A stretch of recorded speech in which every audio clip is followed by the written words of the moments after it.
Welcome back to the Dershow. I don't usually talk a lot about culture or about films or other such things, but last night, my wife and I were treated to see an unbelievable movie that none of you can see. None of you can see. It's been banned, it's been censored. I got a chance to see it because I met the producer and I told him how upset I was that I couldn't see this film, and he sent me a copy of it to watch. But the film has been banned in America, even though it may be one of the greatest films of the century. It's a film called J'accuse, which is about the false accusation against a French general named Alfred Dreyfus at the end of the 19th century, the beginning of the 20th century. It was a formative case. It brought down the French government. It damaged the French church. It damaged the French military. And it also contributed to the creation of the State of Israel because Theodor Herzl was a journalist, a young journalist covering the case, and he saw the rampant anti-Semitism in France. Dreyfus was Jewish, not a practicing Jew, an assimilated Jew. But because he was Jewish, they made a scapegoat out of him, and they accused him of being a spy for the Germans. I'm hoping maybe this podcast and others will get you to be able to see the show, so maybe I won't tell you the ending. But the movie is fantastic. It's in French, but I got it with English subtitles, and it stars great French actors. I'm a student of the Dreyfus case.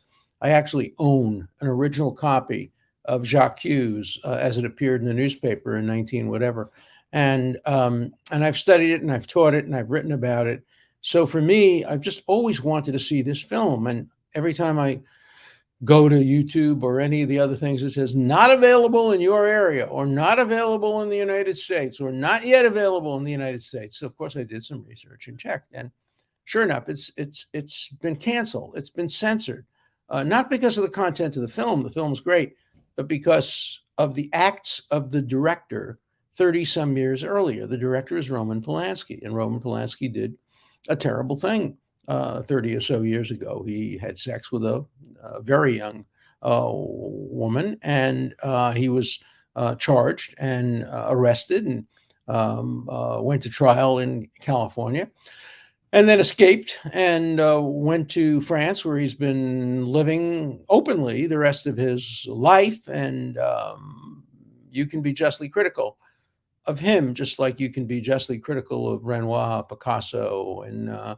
so many other people who lived lives and treated women in ways that nobody would find acceptable today. But should we go through museums now and take out the pictures of Picasso or Renoir, the statues of Rodin? You couldn't find very many great artists who could pass that test. I think the same would be true of many prominent musicians and authors.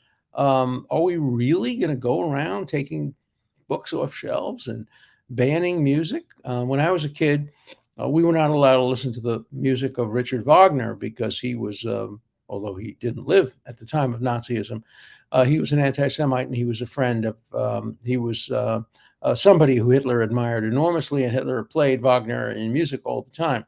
So we were told as kids not to listen to his music. Doesn't mean the New York Philharmonic didn't play it. Of course it did. Even the Israel Philharmonic in the last 10 or 15 years has now played Wagner.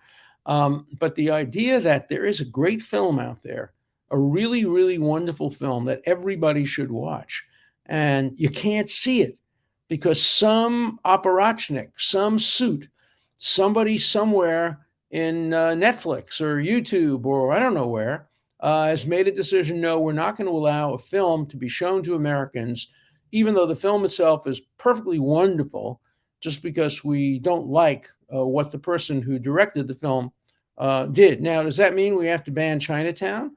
Does that mean that's the other film, that we have to ban The Piano or Rosemary's Baby? I mean, the films that Roman Polanski have been unbelievable. They have been among the greatest films in the 20th century and now in the 21st century. But you need a reckoning, and the reckoning means cancellation. Cancellation means censorship. Um, and there could be no more appropriate film to be seen today by Americans and by people all over the world. By the way, people all over the world can see it, but Americans can't see it. And we live in an age of Me Too, and we live at a time when obviously people are falsely accused. Many people are falsely accused.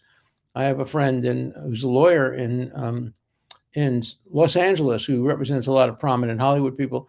She was telling me she's writing out every week checks for $100,000 to unknown people who have never met the star or the producer, but who come in and say, look, I remember once having sex with them 25 years ago, and unless you pay me $100,000, I'll go to the press with it. And the star or the producer will say, pay the money. We can't afford the publicity. It's $1 million or $10 million worth of publicity. I would not have paid my accuser a single penny. But nonetheless, obviously, it's had an enormous, enormous negative effect on my life. And that's why I wrote a book about it. I wrote a book called Guilt by Accusation, where I lay out all the arguments. I don't stand by all those arguments. Some of the arguments are no longer valid because things have changed since that time. There have been depositions, and of course, most importantly, there's been the statement by the woman herself who says, I now recognize that I may have made a mistake in identifying Alan Dershowitz. Well, the same thing happened in the Dreyfus case. What happened is a bunch of Army people and who wanted to preserve the integrity of the Army were willing to fake documents. And they got a phony handwriting expert who was prepared to say that a handwritten note that was clearly done by the person who was the spy had the same handwriting as Dreyfus. Expert analysis since that time has proved that it bore almost no resemblance, and they just made it up. It bore a very close resemblance to another officer named Esterhazy, who was eventually convicted of the crime, and Dreyfus was completely exonerated and allowed to live as a hero. But he spent 8 years in Devil's Island all alone. He was the only person on the island, other than a guard, who was not permitted to speak to him. He was in a little room on this island, and was able to write occasional letters to his loved ones. But other than that, was outside of any communication. And his conviction fomented an enormous amount of anti-Semitism. He was regarded as, quote, the Jew traitor. And there were all kinds of threats against Jews. One publication talked about Jews as vermin who should be exterminated the way exterminators come in and exterminate vermin, a metaphor that was then used by Nazis 30 years or so later. And so it was a very, very important case. And the movie allows the case to unfold. And it has a really interesting hero. The hero is an anti-Semite, a man who hates Jews, and who says to Dreyfus early in his officership, look, I don't like you people. I don't like Jews, but I would not let it affect my grading of your abilities. I gave you low grades, not because you were Jewish, but because you deserved the low grades. It's the way the movie essentially starts. And then the hero, a guy named Picard, an officer in the Army, slowly, gradually comes to realize that the Army, first he thought they made an honest mistake. And then, of course, they discover that it wasn't an honest mistake at all. It was a frame-up. But the man who reveals the frame-up is this, you hate to say it, but this principled anti-Semite. And the thing that Polanski does so well is, like Shakespeare, his characters are not black and white. Even Iago, Macbeth, Hamlet, these are not black and white characters. Shylock, these are complex characters who have virtues and vices. And the same thing is true with this Officer Picard, who continues with his bigotry and continues with his, worshiping of the Army, and yet he can't live with himself when he realizes that there's an innocent man on Devil's Island, and he works to uncover the truth. And the story becomes complicated, and it doesn't have a simple resolution, but the resolution that history has given it is very clear. And now everybody realizes that the Dreyfus case was a paradigmatic example of a false accusation, of a frame up. Initially, I suspect that some people in the army thought they were framing a guilty man. They thought he was guilty because he was Jewish. And Jews, we know, can't be loyal to their country. They only do it for money. They admitted that Dreyfus couldn't have done it for the money because he was very wealthy, and his family was very wealthy. I don't know if he was related to Julie Dreyfus, the actress. I think I once heard that there was a distant relation. When I was in Israel most recently, I got a call saying a woman would like to meet you. And so my wife and I went, and we were told to meet her under the statue of Dreyfus, which is in Tel Aviv. And we meet under the statue of Dreyfus, Dreyfus's great granddaughter, who never met Alfred Dreyfus. She's too young for that. But we were able to talk about the history of the family, what happened to the family, and what the results of this terrible case were. This is one case where history vindicated truth. How many cases are there where truth gets buried with the falsely convicted defendant, or truth gets buried with the lawyer or the judge or the prosecutor who knew that there was a frame-up? I've had several cases where the police have tried to frame guilty people they honestly believe were guilty. The most famous, of course, was the O.J. Simpson case. We know that the police honestly believe that O.J. Simpson was guilty, and most Americans think that he was guilty. And what the police did in that case, an officer named Van Adder, is he planted blood evidence, DNA evidence, on the sock that O.J. Simpson had been wearing, and he planted evidence of O.J. Simpson's blood and the blood of a victim. What a fantastic piece of evidence.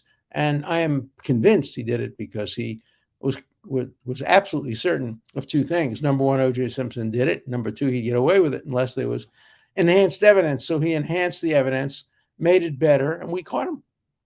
And the jurors at the end, some of the jurors were interviewed, and they said that the reason they acquitted was not necessarily because they thought he was innocent, but because they couldn't convict somebody based on manufactured evidence by the police, that was set to terrible a precedent. And that was one case. The other case was the Klaus von Bülow case, where I remain convinced, too, that some people thought he was probably guilty, and they decided to plant evidence against him, and we caught them, too. If you're representing a guilty person as a defense lawyer, there's nothing you could hope for more than the police or the FBI or the family trying to frame him, because we're going to catch the frame up. We're going to find it. A lot of my victories have been that. That is, I didn't prove the defendant innocent. I proved the police guilty. And under American law, that can be a basis for a retrial or a basis for a dismissal in extreme cases.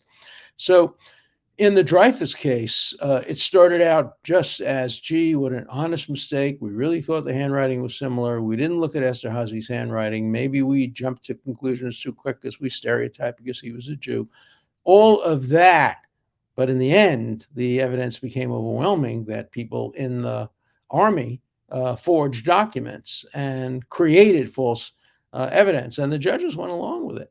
And even when all the evidence came out, initially they didn't want to do anything about it, because the honor of France, the honor of the army, the honor of the church, and France was divided into groups. Artists were divided. Many of the most prominent artists were anti-Dreyfus artists. Many were pro-Dreyfus. Many of the most important politicians later on in the 20th century began their careers by either supporting Dreyfus or opposing Dreyfus. And in the end, the army was right. Exposing the truth would destroy the honor of the army, and it did. And look at what's happened to the French army over the last 100 years. So it really did have an impact, and one could understand, without ever justifying, one could understand how officers who believe their role is to preserve the army and nothing else, one can easily understand how they might go to great lengths to preserve the honor of the army, even if it meant, as one person put it in the movie, one Jew spending his life on Devil's Island. Big deal, that's not a problem. It's not nearly as important as the honor of the army. And Picard says, no, the honor of the army depends on how we treat individuals. So I urge you all to try to get this film. Write to to Netflix, write to YouTube, write to all the places that you usually get your movies. Look it up. You can see a coming attraction. You can see a trailer if you just Google Jacques Hughes by Polanski, you can see a trailer. You can't see the movie unless things have changed very quickly, because we tried to do it yesterday and we couldn't get it. I'm not the most technologically adept, so it's conceivable that if you have any 16-year-old relatives in the house, maybe they could find a way to get it from Europe and bring it over here. But I'm pretty sure that the film has been essentially censored and banned in the United States. And I would hope that you would put pressure on the various video companies to make the film available to you. You can make your own judgment. If you don't want to watch it because Roman Polanski was the person who directed it, fine. Nobody's making you watch it. But if you want to watch it and you want to watch it and hold your nose, you can do that. But no government agency and no private agency, no film company should have the power to tell you what you can watch and what you can't watch, particularly when it doesn't relate to the content of the film, when it relates only to the actions of the person who directed the film. It's Thomas Jefferson. It's taking down statues. It's not looking at people's whole careers and lives. Roman Polanski is a great, great filmmaker and who did a terrible, terrible thing. And we're smart enough to be able to separate those two things. And I hope we can. And I hope maybe this podcast maybe will help to get that film released and available to you. And I have only one thing to say to you. If you get to see that film, watch it. Watch it. Watch it once, watch it twice. You will absolutely enjoy it. And you will see its incredible relevance to today. Now, there are some people who say that Polanski made this film because he was accused, but he's never claimed to have been falsely accused. He has essentially admitted what he did, maybe minimized its impact, but he has never denied, having sex with an underage person. But nonetheless, is that something that should impact all of his films? Now, people say he made this film to show what happens when you take accusations at face value. It doesn't seem to really vindicate that because, as I say, Dreyfus was entirely innocent. It wasn't a gray area, whereas Roman Polanski was not innocent. And so watch the film, and I hope you can get it. And I hope that the media stations are wise enough to realize that this kind of censorship is so un-American. So let's turn to questions. There were two big issues in the last couple of shows, mostly in the last show. One was the China balloon, where everybody was on the same side, basically. They should have shut down the balloon. They should have shut it down sooner. We'll hear tonight in the State of the Union message, I'm sure the reason they didn't shoot it down sooner, and whether it's persuasive or not, I leave to you. I'm looking forward to the State of the Union message. I'm not looking forward to brilliant Kennedy-like oratory, but I am looking forward to a reasonable, sensible, moderate talk from a reasonable, sensible, moderate president who I voted for, and probably will vote for again if he runs. Don't know whether he's going to run. I don't know who he's going to run against, so I reserve my right to change my mind. But I'm generally satisfied with what I call our B-plus president with great inflation. I don't think he's a failure. I think he's done a commendable job considering everything that came before him and everything that he's confronted now. But you're going to disagree with that, and please do.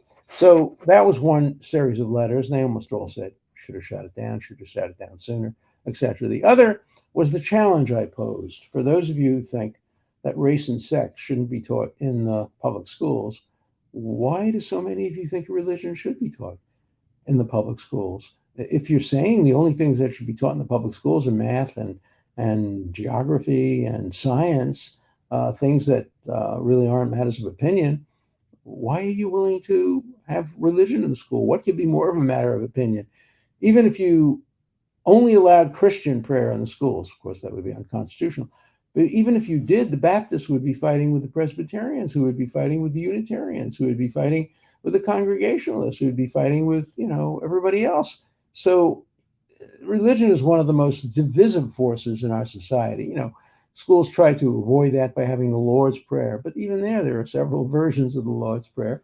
And the Lord's Prayer is a Christian prayer, essentially. Nothing in it that is against Judaism or even against Islam, but it's a Christian prayer. And as a public school student, I would not want to be compelled to say it or even pressured by peer pressure to say it. I just don't think the Lord's Prayer or any prayer deserves a place in school. I think in school it has every bit as much right as a religious person without regard to their religion. Okay, got to disagree with you, Dershowitz, on religion. It's on our money. Yeah, it's on our money. Shouldn't be, but it is. It used to be in the Pledge of Allegiance. I think it still is. It's on the Declaration of Independence. It is. The Declaration of Independence is a different thing because there was no law. When the Declaration of Independence was written, Jefferson couldn't point to any law. Jefferson was, as you know, a deist. He was not a religious person. He didn't think there was an intervening God, but he put God in the Declaration of Independence in order to cite an authority for his principles because he couldn't cite the law. But then when the Constitution came along, godless Constitution, not a word about God in the Constitution. The only things about religion is you can't establish a religion and you can't have a religious test. So there's also free exercise of religion, but there's nothing about God or Jesus or religion at all in the Constitution. The shoe doesn't fit on the other foot. When you advocate for a single religion taught in school, I wasn't advocating for that, I was advocating against it. There would be absolute outrage, even among Christians. Baptists would demand their interpretation. The same goes for Catholics, Lutherans, and every other religious sect. By the way, probably how many of you know that the Jewish version of the Ten Commandments is different than the Catholic version of the Ten Commandments? The Jewish version, by the way, is not called the Ten Commandments because the first of the alleged Ten Commandments is not a commandment. I am the Lord your God who brought you out of Egypt. That's number one. That's not a commandment. That's a statement. So the Hebrew version of the Ten Commandments is called Aseret HaDibrot, the 10 statements. And in Christianity, they number the content differently. So even if you have, as they used to have in Alabama in front of the courthouse, the 10 commandments, you have to ask yourself, whose 10 commandments? And so what are you going to have 16 different versions of the 10 commandments, or at least 2 or 3 on the lawn. And what about those who don't believe in it at all? So, I just think that if you're against the teaching of sex and race in the schools, and I am, by the way, sex and race are in the Constitution. Obviously, race is all over the Constitution, particularly the 13th, 14th, and 15th Amendments. Sex is there too. Of course, the right to vote based on sex shall not be taken away. So you could teach sex and race based on the Constitution, but we all agree that it's not a good thing to have teachers teach because we just don't trust them with matters of opinion like this. They will allow their opinions to influence the students too much and to create peer pressures. Here's somebody who says the opposite. Religion absolutely should not be taught in school, but it shouldn't be treated as though it doesn't exist. I agree. I think you can have, and you should have, lessons about the role of religion in history. That's fine. Various wars in the 16th, 17th century were fought over religion. The Reformation was a major event in history. And so religion description of the role of religion should be taught. It's religious doctrine, religious dogma shouldn't be taught. That's at least my view. This is a good one. Professor, a group of students from Our Lady of the Rosary were visiting Smithsonian during a pro-life rally in Washington. The students were wearing pro-life beanies since they had been in the rally. An employee from the Smithsonian kicked out both the students and their parents for refusing to take off the caps. The employee said they could not wear the hats because they were politically themed. Can the parents sue, and should they sue over suppression of free speech? It's interesting. The leading Supreme Court case involved a young man who walked into a federal courthouse with a political slogan emblazoned on the back of his shirt. It was not a particularly polite political slogan. It said, "Fuck the draft." And the Supreme Court upheld the right of a person to do that in the courtroom. Now, if the Smithsonian, though, has an absolute rule saying no political speech, no political symbols are allowed, this becomes a harder question. Of course, some people will say pro-life is a religious principle. And of course, they couldn't ban a Jew from wearing a kippah, a yarmulke. They couldn't say you have to take off your hat if you come into the Smithsonian. That case has been won. But could they say that you can't have, I can show you something. It's interesting. I'll just take 1 second. This is, no. Yeah, this is not political though. But when I went to the White House for a Hanukkah party a few years ago, I was given this yarmulke with the seal of the president, and it says on it, the White House, Washington, D.C. So if I were to wear that, I don't know, maybe that would be seen as political. Also, when I was at a demonstration a few years ago, somebody gave me a kippah, a yarmulke, which had Trump on it. And so I wonder if the Smithsonian would have kept out an Orthodox Jew wearing a Trump kippah. Good question, no necessary answer.